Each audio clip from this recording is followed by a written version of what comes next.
Hi guys, so today I'm gonna be doing a different video. So today's video is gonna be personal because I really think I need to do a video like this because I need to express my feelings. Because if you follow my blog, on my last post I talked about uni work that I've been doing on my father's death, and I'm gonna show you the work. It's not finished yet. I'm filming this on Friday and I have to hand in on Tuesday, so I really need to work it out.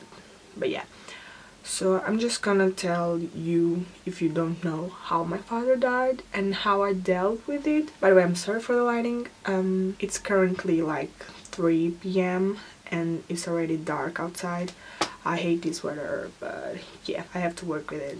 Sorry. So my father died 6 years ago on July 18, one day before my brother did 3 years old. So it's quite a sad month. That month we have a lot of birthdays, but that date, July 18, just puts everything down. My father died on a motorbike accident when he was going to Algarve. He was going to, I think it was a lunch with other people from his motard club. On the way there, it was like it was in Orik. It was like a curve thing, like it goes the road is just really curvy. We think that when he was curving, a car was coming from the front and he got scared by it or something, and the road is pretty bad also, so he just swerved and went to the side of the road into,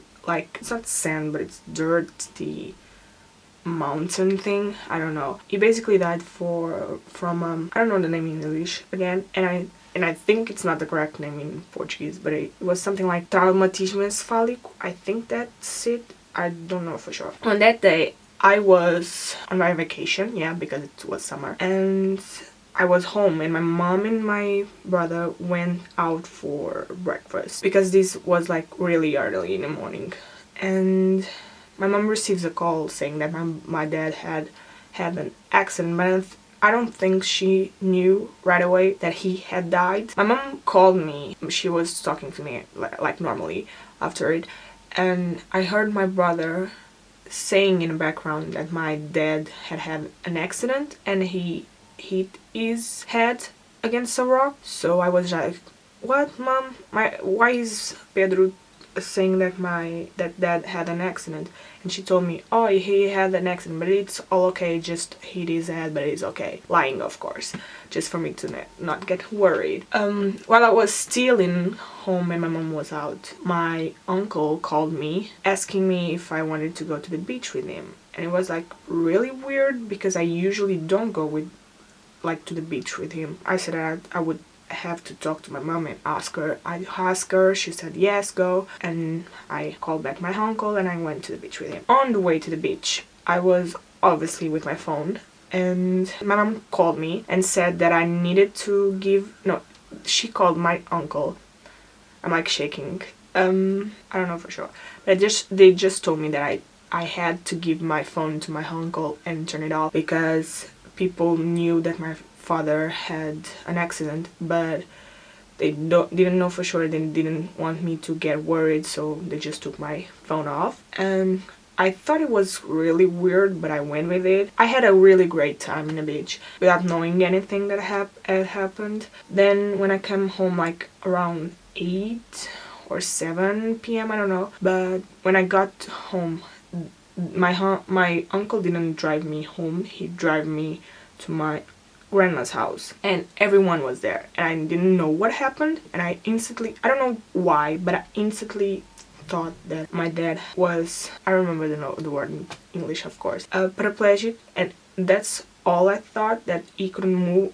He was alive, but he just couldn't move anything in his body. I don't know why, but I thought that right away.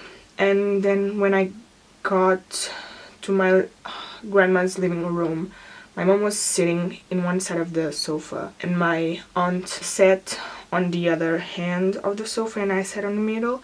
And then my mom told me the news that my father had died. I just cried. And the first thing that I said was, take off this nail polish, because I'm sorry, I'm getting emotional. because I was wearing a red nail polish. My dad hated that I used red nail polish, so that was the first thing that I said, and they took it off. I was crying and I was taking off my nail polish, and my aunt was helping me. I remember we slept in my grandma's house that night, but on the night before my dad's funeral, I slept with my cousin at my aunts and uncles that had taken me to the beach. I slept there with them, and my mom slept in my grandma's house, I think, with my brother.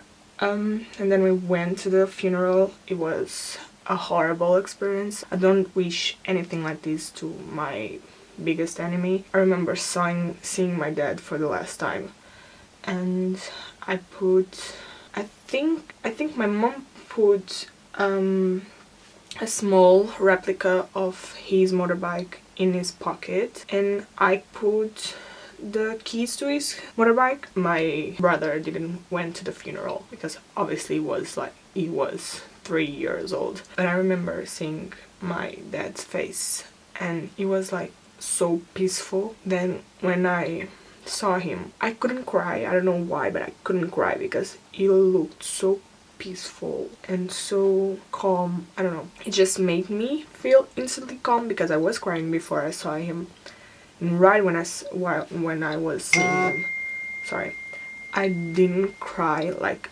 I didn't shed a tear. And I think it was like because he looked like he wasn't suffering, and that's maybe why. Let me just turn off my phone. I skipped a day. The day after my dad died, it was my brother's birthday, so we bought a small cake for my brother, and we all sat on my grandma's kitchen table singing happy birthday to my brother, but like crying a lot, and he didn't know what happened. So I dealt with grief like through a lot of stages, because you usually have like 7 stages, and I'm gonna read them to you because I have it written down on my work. But my stages were all over the place, and my stage right now, it would be acceptance, but I don't feel like I accepted it yet. I think I like accepted one bit, but the other I'm just in denial also.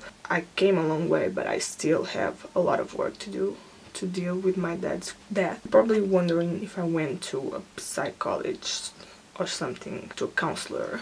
I didn't, because I don't like to talk to strange people about these stuff. It's really difficult for me from filming this, but I just really think that this is helping me to accomplish the full stage of acceptance. That's why I'm doing the work and doing this video, because I really think this is helping me, and it could help lots of you. Back to the stages. I didn't go through a bad stage, like I didn't went to drugs or drinking or something like that, but I went through 2 really bad stages. Bad for me, and I think for the people around me. One stage was that I was angry at everyone. I just would pick up a fight with everyone for no reason. I just was angry at the world. And the other one was that I just don't talk about my feelings at all. I'm still a bit on that stage, but I'm showing my feelings a lot more now than I used to. Because whenever I needed to cry, like 3 years ago or something, I would wait till the night when my mom was already asleep, and I would cry myself to sleep listening to Ed Sheeran songs and songs that I could relate to, and that was happening like 3 times a week or something, and my mom didn't know, and I think she doesn't know yet. Like now, she still doesn't know. I still like try not to cry. I don't remember the last time that I cried before doing this work about this. I think like it was like 3 years ago or 2 years ago or something. But since I started this work, I think I cried like 3 or 4 times. My teacher said to me that I should go see a counselor, and I really thought about it, and I was going to make an appointment, but then I saw last week's Keeping Up with the Kardashians, like when Khloe speak to Medium, because she was feeling presence at her house, and it was her grandpa and her dad. And because for the past 2 weeks I've been feeling a weird feeling on my back. My back has been hurting, like really hurting, for 2 weeks or 3 weeks or so.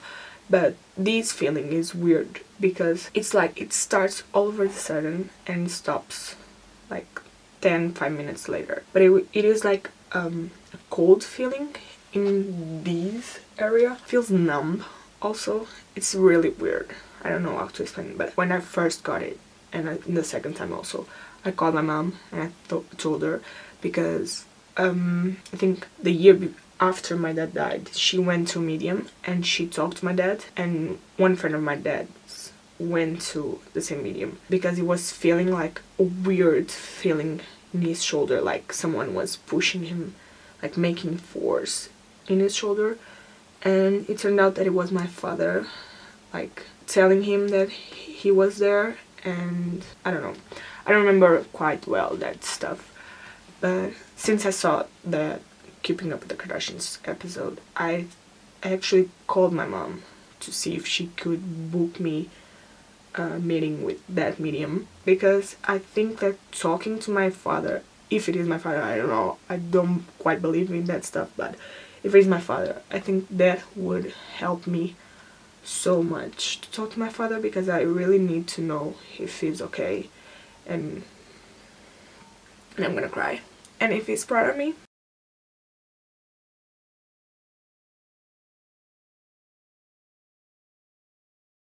I was going to talk about my anxiety attacks also, but this is like gonna be a really long video, so I may do another video on anxiety attacks and how I deal with it. And yeah, so that is it for the video, guys. I hope you enjoyed it. If you like it, give it a thumbs up and subscribe to my channel, and comment if you experience something like I did, a death of someone close to you, and how you dealt with it.